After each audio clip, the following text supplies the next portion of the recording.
Well, Professor Ramesh Thakur, thank you for joining me on Based Podcast. We invite people generally who are based. You are very based. I learnt that through the COVID period because I started reading a lot of the stuff you've been writing, and I think it was a bit of a beacon of hope hearing eminent people like yourself talking about this sort of public policy stuff. But public policy is really your domain. You're a professor at the Crawford School of Public Policy now, and you're a former Assistant Secretary General of the UN too, by the way.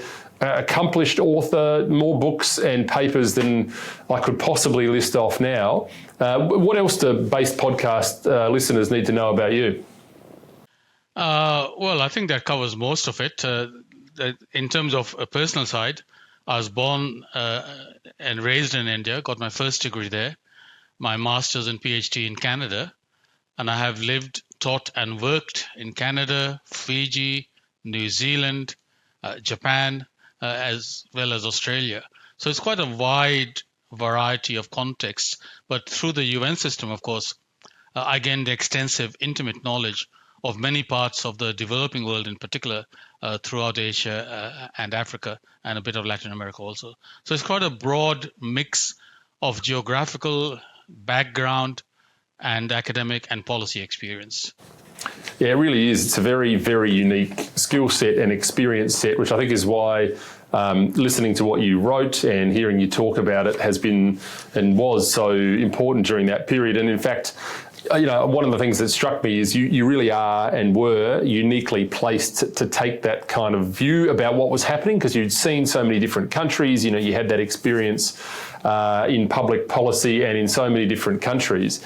And it's just, I'm intrigued consistently by what happened in Australia during COVID, and I want to explore a little bit of that.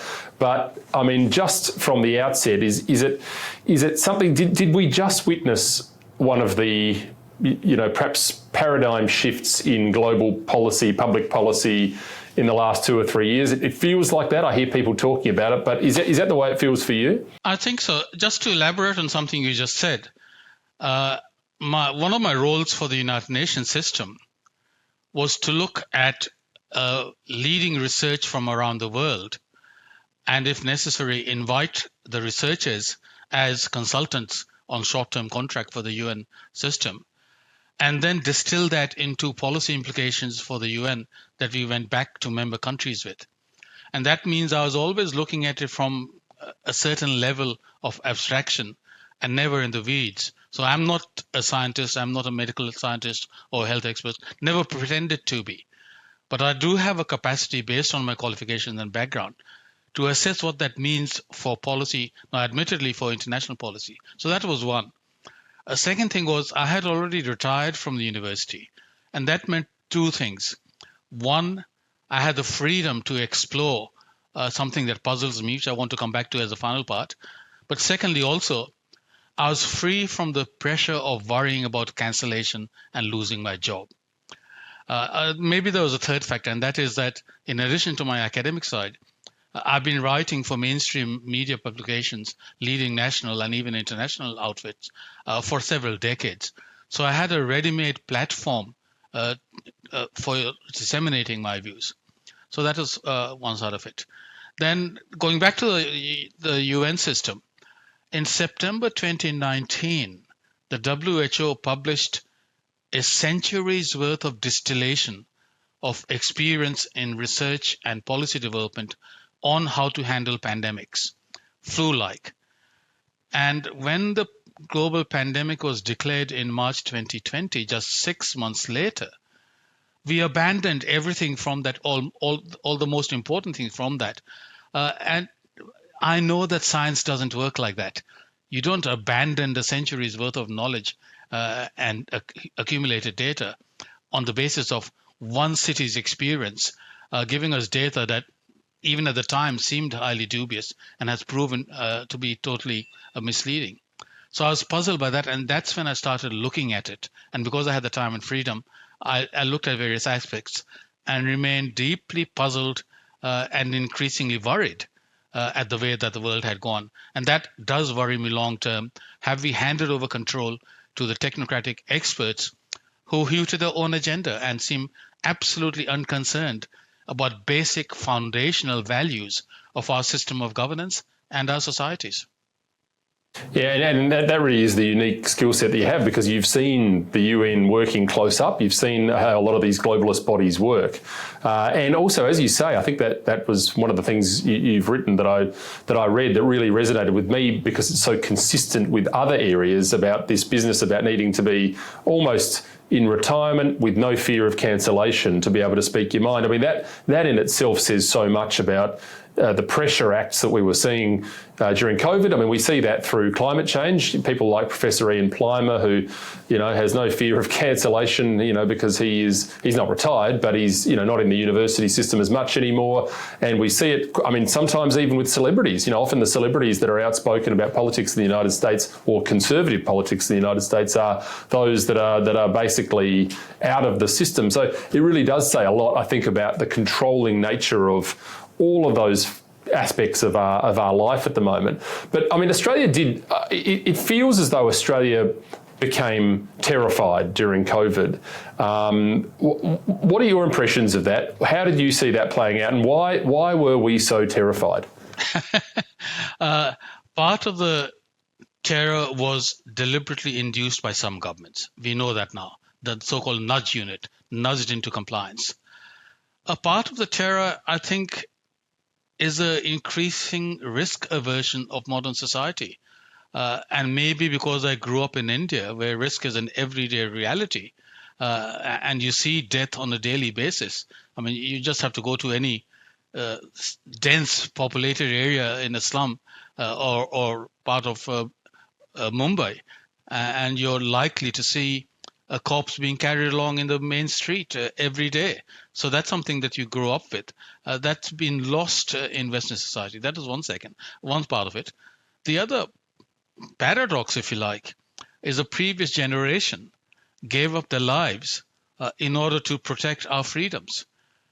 This generation seems only too happy to give up its freedoms in favor of safety, which inverts it all the way around. And of course, making it worse is the fact that the incontestable fact by now that the young people, especially if they're healthy, are at virtually no greater risk from COVID, never were, than a bad seasonal flu. It was distinctively, if not uniquely, age segregated and concentrated in the elderly. And we abandoned the QALY metric, the quality adjusted life years metric, for triage in assessing where our resources and attention should be devoted. And instead of focusing on the vulnerable, the elderly, and the people with underlying health conditions, we went for universal recommendations and interventions that put the burdens and the costs way into decades into the future on the young, who are at very little risk from the disease, in favor of prolonging life. Without asking us, by the way, everyone I've spoken to from my generation overwhelmingly would prefer to spend only 2 more weeks with immediate family and the bonds and sense of belonging to that, rather than another extra 2 years by being cut off from family. That choice was never given to us. So whichever way you look at it, it was a very paternalistic, top-down driven policy that showed up an immense class war. You mentioned about the conservative side of politics. One of the remarkable features of what's happened in the past 3 years is how both sides abandoned what had been their core values. So I don't see the criticism or critique as really a right or left or center left or center right issue. I think, who would have, which true blood conservative person would have believed it possible that conservative governments would throw money like this without any concern for who's going to pay for it, and the left endorsing and barracking enthusiastically for a collusion between big government, big state, big pharma, and big tech. Big pharma, it used to be the bête noire of all good true blood left wingers, and suddenly they're endorsing all that. So it's been greatly puzzling, and it remains inexplicable. It does, and in fact, there's been a lot of cross-ground correlation between left and right. I mean, a lot of people who, might have traditionally not been that keen on someone like me might have seen we had a lot in common. I mean, there was some of that ground as well. But I was very surprised. I was very, very surprised by the extent to which Aussies rolled over. You think about, and people from the United States would tell me this all the time, that they expected that Aussies were the Steve Irwins and the Crocodile Dundees of the world, and the Aussie larrikin kind of didn't quite behave in that way that we might have in the 80s or 90s. Were you surprised? Were you surprised by how Australia as a collective kind of just rolled over on COVID and started dobbing in their neighbours? I think that I was extremely surprised by that throughout the Western world. Indeed, I had a long interview with one of the two leading national papers in Argentina, which they published as a full-page Sunday feature of 3,000 words, where I said the single biggest surprise for me was the ease with which Western societies with long, well-established traditions of freedoms and liberties and universal literacy just rolled over and complied with state mandates that a moment's reflection would have shown them were nonsensical. So yes, that remained a surprise. In the case of Australia in particular, it did bring to the fore the Clive James comment that our problem is not that too many of us are descended from convicts, but that too many of us are descended from prison guards. And that aspect became a reality. And yes, it was a surprise. It remains a surprise. Having said that, I think the reason both left and right united on this was governments succeeded in their nudging message that we are doing this for everyone else. Stay apart to stay together, that contradiction in terms. You must get vaccinated in order to protect everyone else, not just yourself, which is an inherently internally contradictory message, because it says that in fact the vaccine doesn't protect you, and well, that's quite right. And yet the messaging was effective. And actually it wasn't, to be fair, it wasn't just Australia as well. It was a lot of the Western Commonwealth liberal democracies. We saw heavy-handedness in different areas. I mean, Melbourne obviously had their fair dose, but New Zealand were pretty draconian, as were Canada. And the United Kingdom perhaps less so, but it did seem to be a feature of Western liberal democracies, particularly those that were perhaps a little more removed from war, had perhaps a better time of the last 50 years. We've had it pretty good here for this country. The world was in panic as well, but it seemed like certain sections of the world were in more panic than others. And what does that tell us about public policy in Western liberal democracies? Well, if you think back over the decades since the Second World War, there's two or three trends that sort of converge. One is, starting with the Cold War, we've seen the emergence of the national security state, followed by the rise of the administrative state, when power is co-opted by the administrative wing of the state, away from both the judiciary and the legislature, as well as the executive. Then we've seen, apropos of Edward Snowden, the rise of the surveillance state. And finally, in the last 3 years, we've seen the rise of the bio-fascist state or the biosecurity state, take your pick, whichever phrasing you prefer. So that's one stream. A second stream is we've seen the state take over more and more sectors of society, and its share as a proportion of GDP, the government expenditure, has kept rising. The number of people who get some sort of benefit from the state has grown enormously, the proportions. And the net beneficiaries of state largesse, as opposed to the contributors, that ratio has changed dramatically across all Western societies. So effectively, we have got used to the state looking after us, the state turning into a nanny state and a welfare state. And that comes to a climax in this as well. So all these trends, I think, are brought together. And who would have thought that the word libertarian in 2020 would become a 4-letter word for lefties? That's right. It's actually everything is old is new again. It's almost the horseshoe effect, isn't it? I heard you describe it once as panic policy, and you're right about the rise of the unelected. But can you flesh out a little bit more about panic policy? I like that term. I hadn't heard it before. Well, imagine you have a major new symptom of an illness that worries you deeply, and you go to your GP, and the GP reacts with alarm and obvious panic and says, "My goodness, I've never seen something like this. This looks terrible." That's not going to be very reassuring for you. And if that's how your GP behaves, I suggest you look for another GP. It's the job of governments to calm the population, to reassure them, to say, yes, okay, it is a crisis, but we are on it. We are keeping a careful watch. We have the best people going. In Australia, we have just about the best health system, public health system in the world. And we'll see how it goes. If it gets worse, we'll give you the information and we'll provide the guidance. We are going to leave the decision making to you in consultation with your doctors and specialists. But let's just get through this together. This too will pass. We have seen this in the past. This is equivalent to the Asian flu, the Hong Kong flu. It's a long way away from the gravity of the Spanish flu. Instead, from day one, we started saying this is once in a century, like the Spanish flu, and it could get worse, and we don't know what to do. That was a terrible messaging, but it was effective in sowing panic. But if you look at the evidence from day one, look at the Diamond Prince, the cruise ship, the Diamond Princess. A cruise ship of elderly people in closed, confined quarters before the disease is discovered. Some get the flu. A small proportion were infected and a smaller proportion died in the worst possible conditions for it. So there was no basis for panicking. And the big death toll in Australia in 2020 came from mismanaging the hotels in Melbourne and stuff like that. As for the severity, I think Australia had the worst of the police brutality and excesses.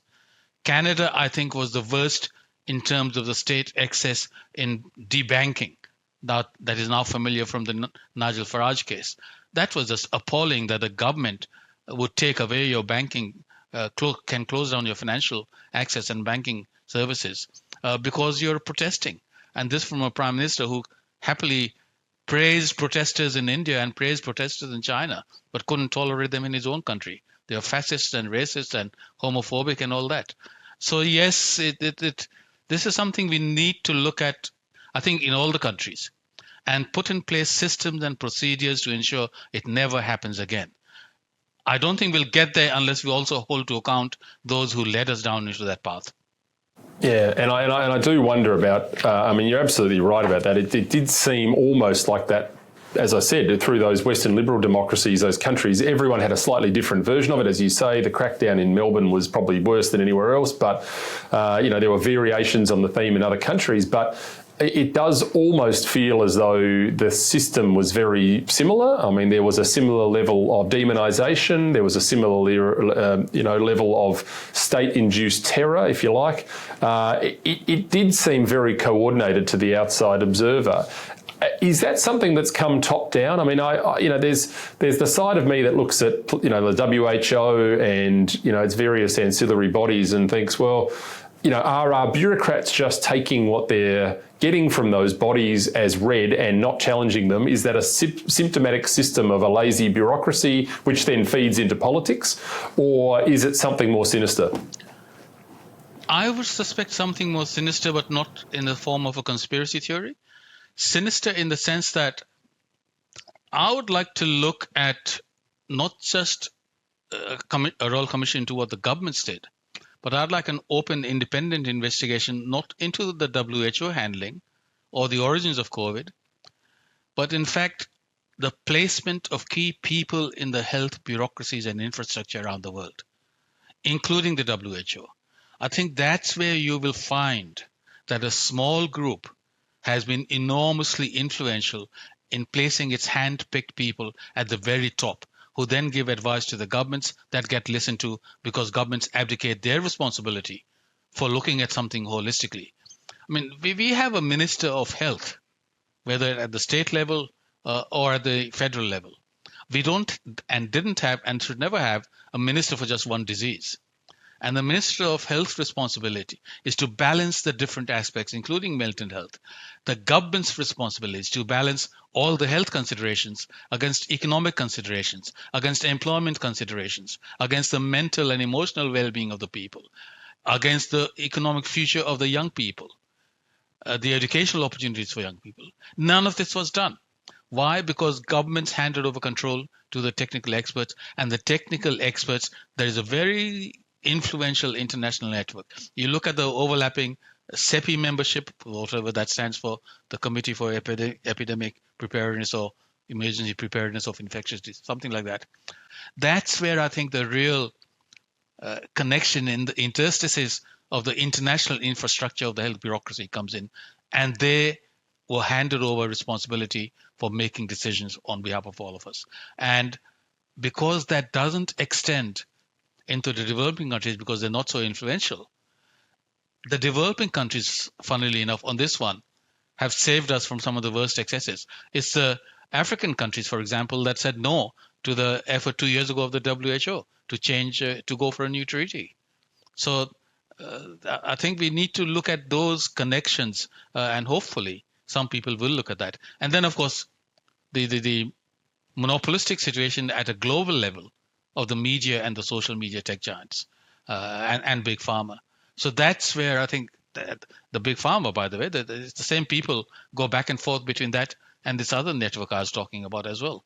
So I think that's been the much more sinister aspect that so far has escaped scrutiny, and that's where I would like to focus investigative efforts and attention. Because, I mean, ultimately, if you're a minister or a politician and you're getting advice from the so-called experts who happen to be high-level bureaucrats, it's a very brave person in this current political environment with the media the way it is, social media the way it is, that rejects that advice and says, we're not doing that, we're going to do something different here. And so I think that's the message that, and what's certainly something I've been pushing for a long period of time as well, is what we are really seeing now is the rise of the unelected across the globe, and the rise of the emergency-led power grab, and we see it through other mechanisms as well. We see it through the climate change agenda as well. I would say a very similar mould to what we've seen during COVID. Yep. I know you've touched on that. Yep, absolutely. Yeah, it's the same catastrophism. It's the same emergency declaration, and because it's emergency, governments must trample over people's rights and freedoms. We must have the right to stifle dissent. Don't allow any questioning. But, there's centuries of experience that contestability and open debate actually produces better outcomes across the board. And we need to go back to that. But just to go back to the last thing, by the way, it's not just a power grab, it's resources grab as well. We now have our regulator, and I think within the past week, the FDA in the US, and I was interested in the video clip of you asking our people, the group of you, asking our people why they just accepted the FDA and didn't do the trials themselves. Well, it's worth pointing out in those contexts that the one major government that did ask for independent trials was India. And Pfizer said no. And they said, in that case, we're not giving you authorization. It's not that we are questioning what you've done, but it's a different context. It's a different group of people in operating in a different environment. Do your trials here. If it proves successful, we'll authorize. They didn't.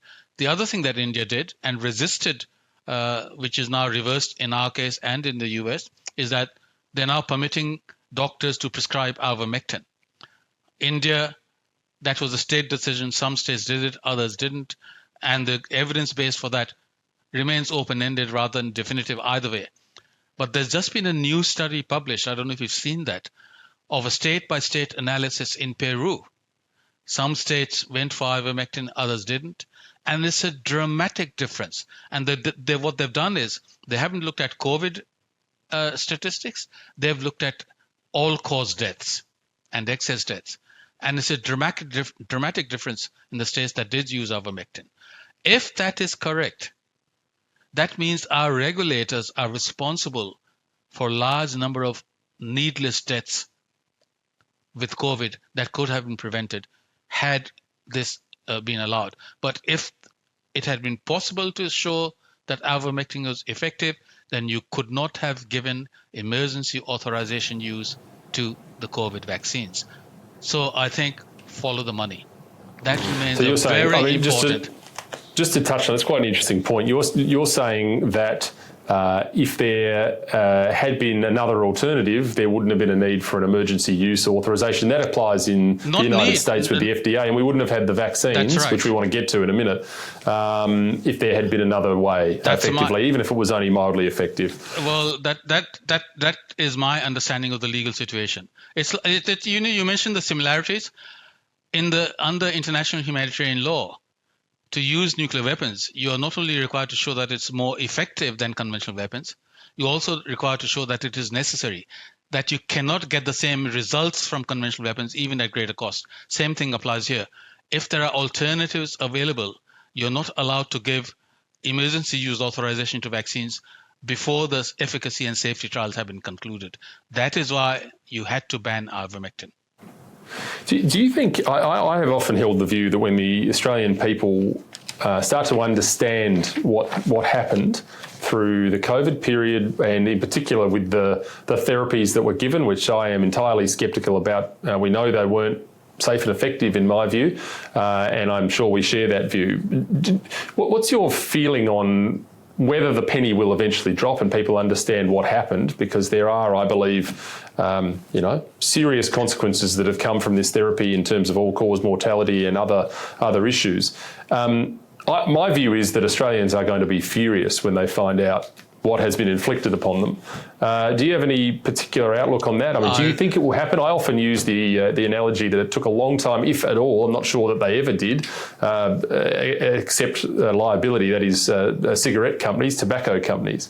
But in this instance, it strikes me that people are going, and rightly should be, very, very angry about what happened. Will we see that day, looking into the crystal ball?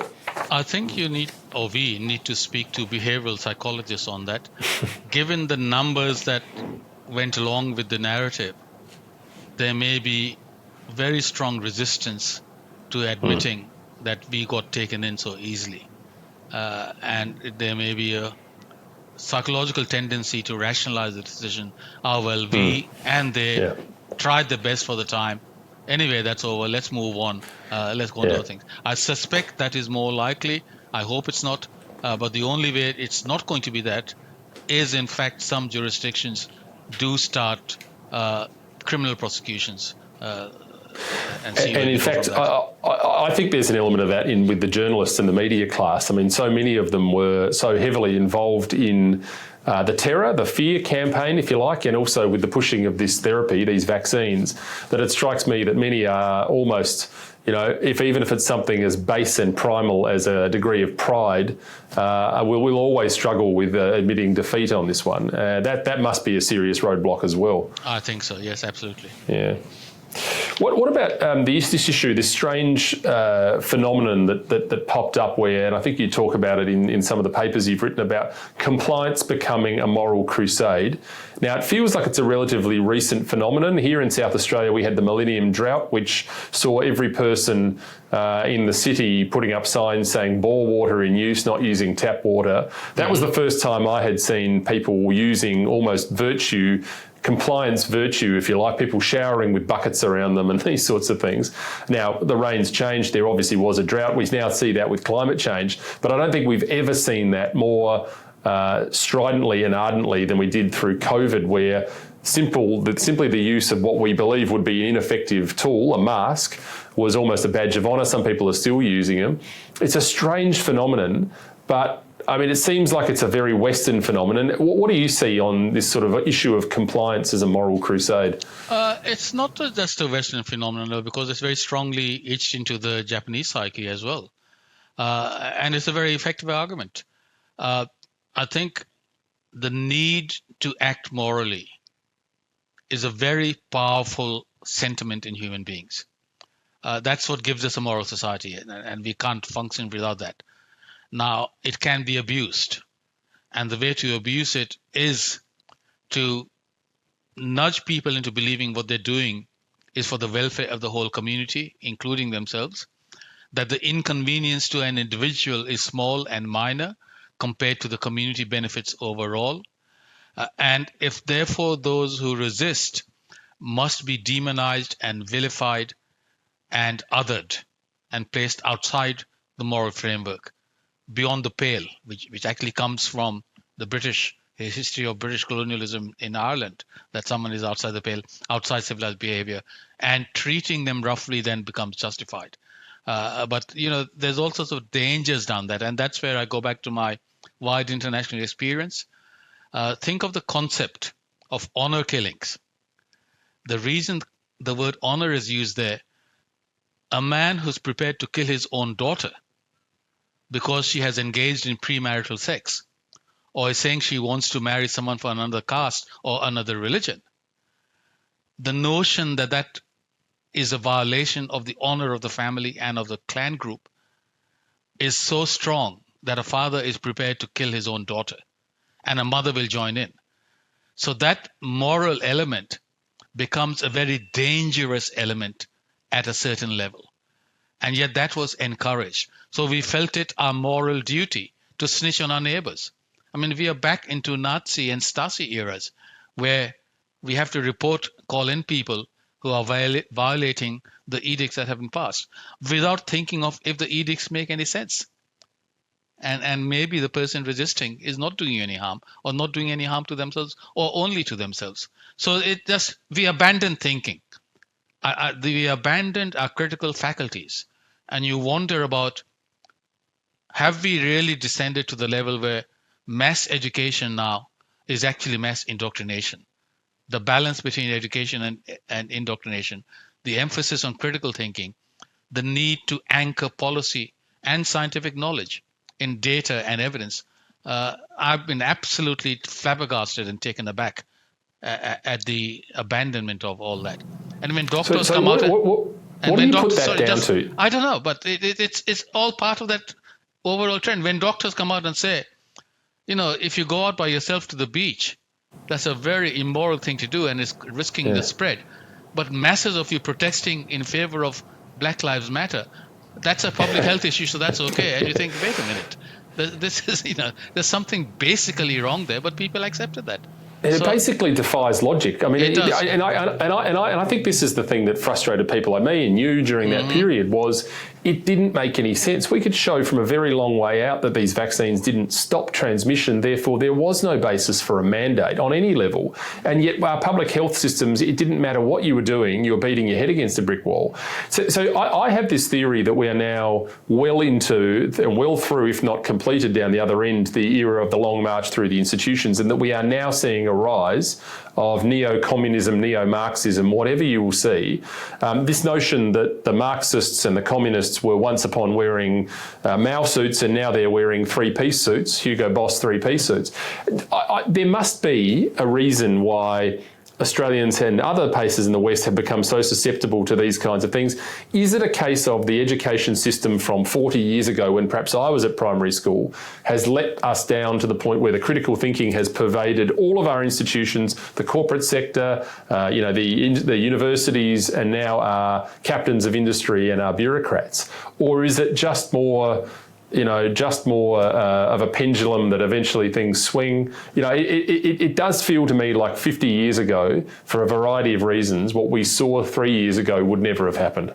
Well, I'm actually doing a paper which at this stage I intend to do as my keynote address for the annual gala dinner for Brownstone Institute in Dallas in November, having been given the honor of delivering the keynote address. And my theme is going to be that to understand the COVID era madness, we need to look back at the decade or two before that and the rise and then the ascendancy of the woke agenda. Start with the denial of basic biological reality in insisting that someone with all the male organs recorded as a male, not assigned male gender, but recorded as a male at birth, can declare he is a woman, and we must all be forced by law under pain of severe penalty to refer to him as her and she, and the year of prefer, and it goes on and on like that. You see if you look at what's happening in the UK, for example, I don't think, to my knowledge, we've gone quite that far in Australia. But if you look at the UK and the extent to which the woke language and agenda has insinuated itself deep into the public and private sectors. And you look at the reasons why Nigel Farage was debanked, for example. The notion that banks would close your account because you were saying some of these things in your private correspondence and discussions with friends and family. I would not have believed it possible 5 years ago. But we have seen that, and we've seen aspects of that in Australia. So all the denial of science and fact, the subversion of empirical facts and science to ideological beliefs and dogma, all that is there. And I think that provides the preconditions for what happened in COVID. So I'm trying to make sense of that on that sense, from that point of view. Maybe that will work as an argument, maybe it won't, but I'm just starting that as one. In other words, as you say, I'm still trying to puzzle it out. How did we descend into this madness? How was it possible for apparently reasonable, intelligent, well-educated people to go along with us? Some element of that is cowardice. People didn't want to lose their jobs.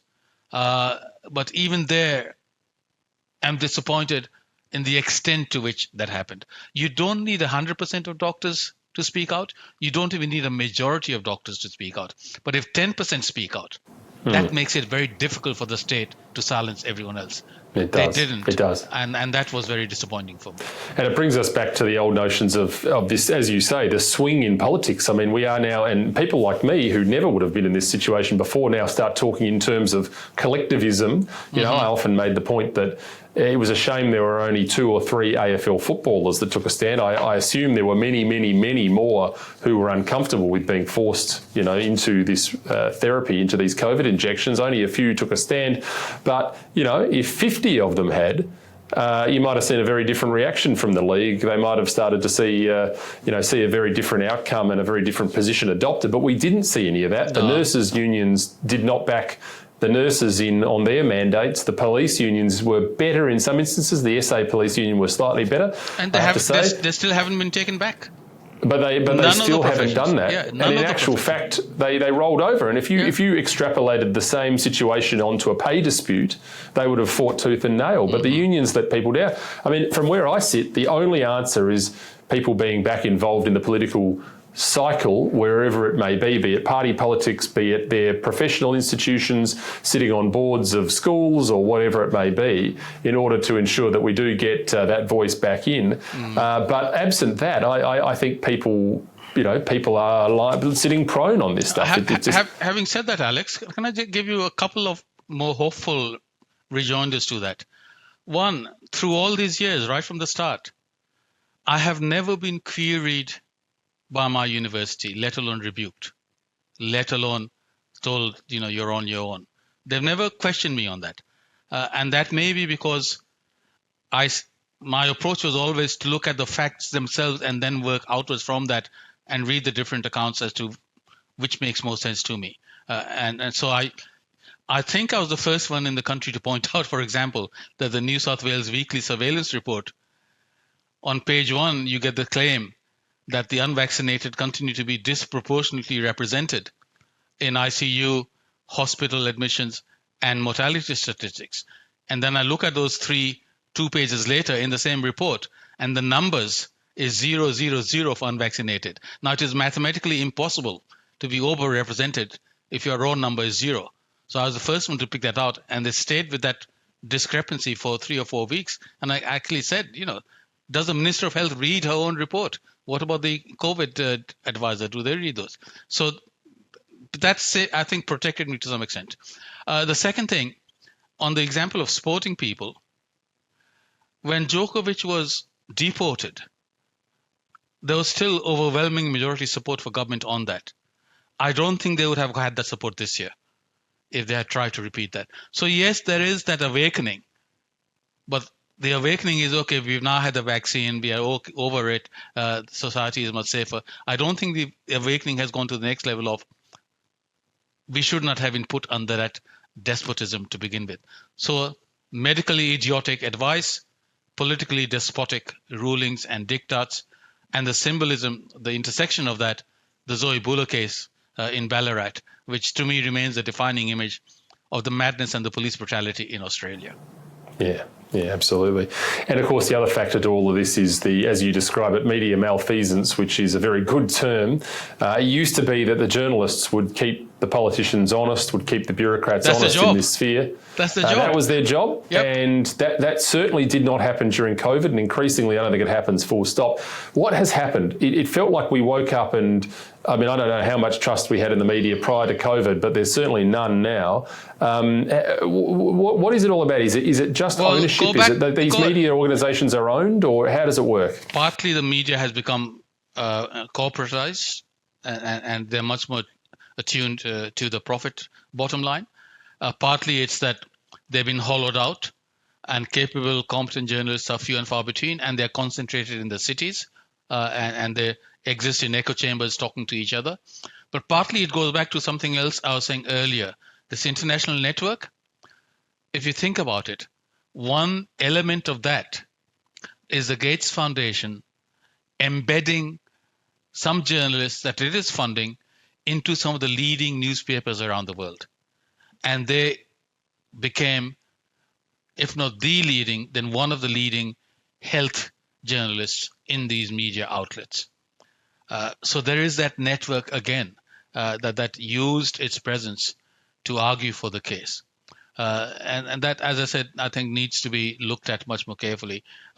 We need to go away from 96% of the funding for the TGA coming from industry. How can you have almost 100% of your funding coming from the industry you're meant to regulate? So we need to introduce barriers. The TGA say, I have raised that myself, and the TGA tell me they don't think it's a problem. Sounds like a problem to me. But it is an interesting business model, isn't it, where you have 9 out of 10 applications being granted medical or medical related products, and 96% of your funding on this, on this sort of user pays system. I mean, I'm not suggesting there's anything untoward going there, but would it not be better to have a totally publicly funded system at the very least, whereby there is no, there is no reliance? And all the money we threw at the COVID, I wish we had invested that instead in our health infrastructure, including independently financed regulatory agencies. Yeah, it's a phenomenal sort of look back on it, and I part of this is growing with the global world. You've seen the United Nations very close up, obviously, and I am a long-found skeptic of the United Nations, I have to say, with no disrespect, but I don't say that with anything more other than having a view on sovereign powers of sovereign states, and I understand the rationales, but I want to hear your thoughts on it. Yeah, let me take you up on that. Yeah. Go back to 2020. Some of the earliest, most authoritative, cautionary warnings about the consequences of the path we're going down came from within the UN system. UNICEF very early on said, hey, wait a minute. What does this mean for childhood immunization programs with vaccines we know are safe and effective and absolutely critical for bringing down mortality statistics in the developing world?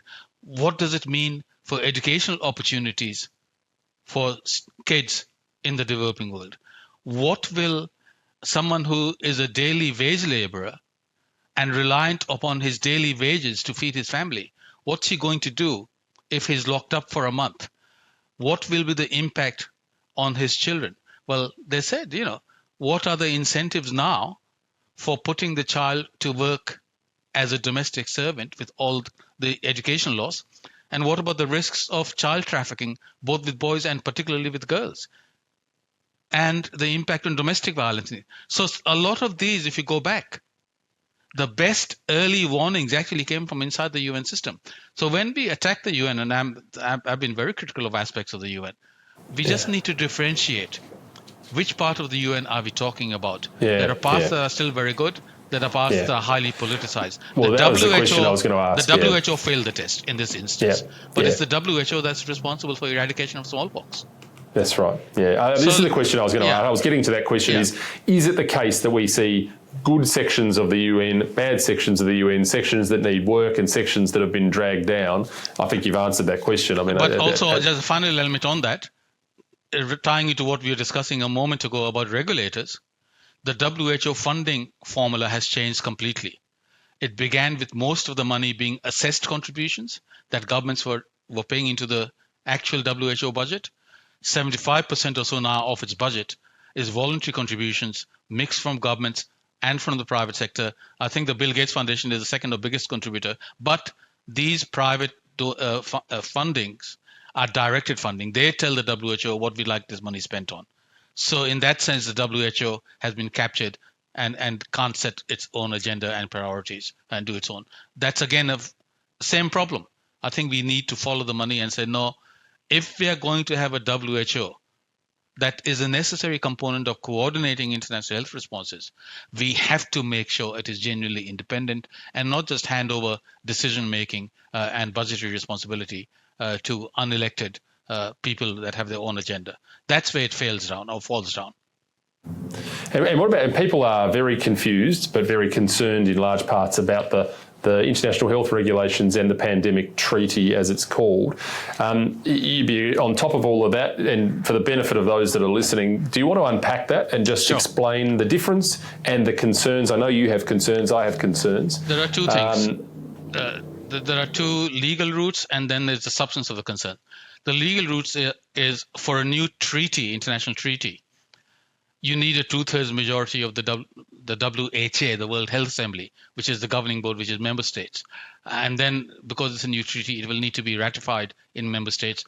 And that's a much more difficult process. And now that people are waking up to that, I don't think that's going to fly. But the international health regulations are already legally effective and binding. As member states of the WHO, even otherwise, we are bound by that. To change that, you need a simple majority, and then it doesn't need further ratification. And because of the money issue, and you know, the golden rule, he who has the gold makes the rules, there's a possibility that might be strengthened.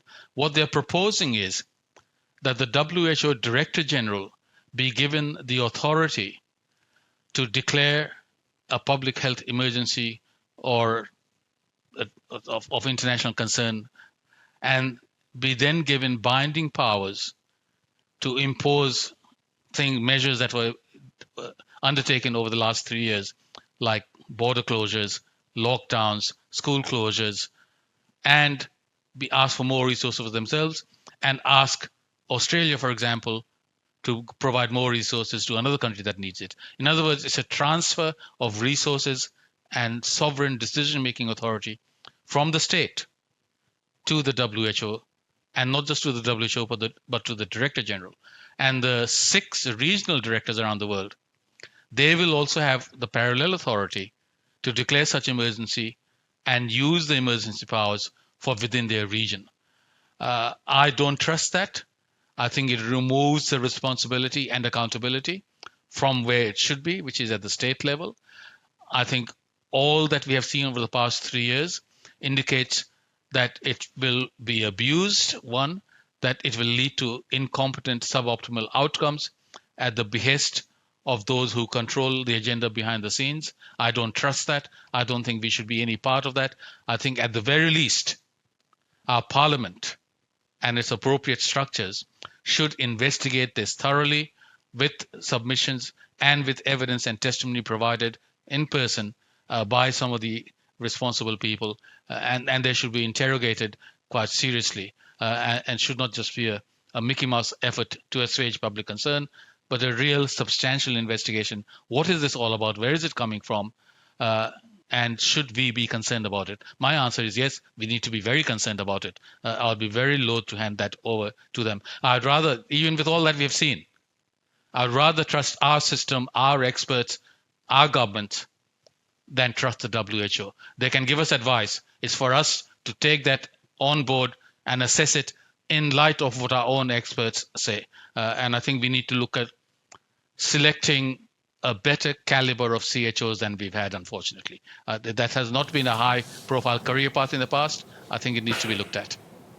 The people often say to me, "Oh, this is all just, it's all just irrelevant." And in fact, they've been the responses I've had from the bureaucrats during Senate estimates. There's nothing to see here; it's all nonsense. But I always turn to the example of the ban on people leaving the country without two doses of the vaccine. And when quizzed on why that was, the CHOs and the health bureaucrats during Senate estimates referred back to the international health regulations of the time to suggest that we were required to protect other countries. Now, we know that's a nonsense. There was not, we weren't protecting them by having our Australians vaccinated when they left. But even that on a small scale shows how these international health regulations do affect Australians on the ground. And it is almost a form of tacit ceding of our sovereign power to a globalist body. It's not tacit, it's very explicit. I think you need to be able to read the text out. This is what says. Tell me where I'm wrong in saying that this is a ceding authority. That's right. That's exactly right. I guess we've sort of, we've got, there's so much more we can cover, but I'm just interested in where to from here. We have seen things that and they have for 2-3 years have caused me to rack my brains about the sorts of things we can do to make sure this doesn't happen again. Political fixes, all sorts of things. We do need a Royal Commission, I think, and as you say, a more expansive one. But what are the other things that need to happen that are practical? Because people ask me all the time, what can we do? What can we do to make sure this never happens again? What are your views on where the future goes? I think we need to have a series of rolling sessions with public and experts brought in, but a broad range rather than a narrow range of experts. I think going back to where we were some moments ago, what we have is the frog in boiling water syndrome on a number of different issues. And as a result, we have ended up in a place where none of us thought would have been possible 10 years ago.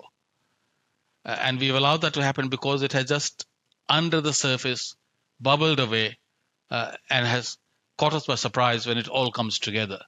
So I think we need to look at the totality of the education system, the policy-making process, the balance between experts and politicians, the way that parliaments just abdicate on their responsibility to get information and accountability and answers from the executive.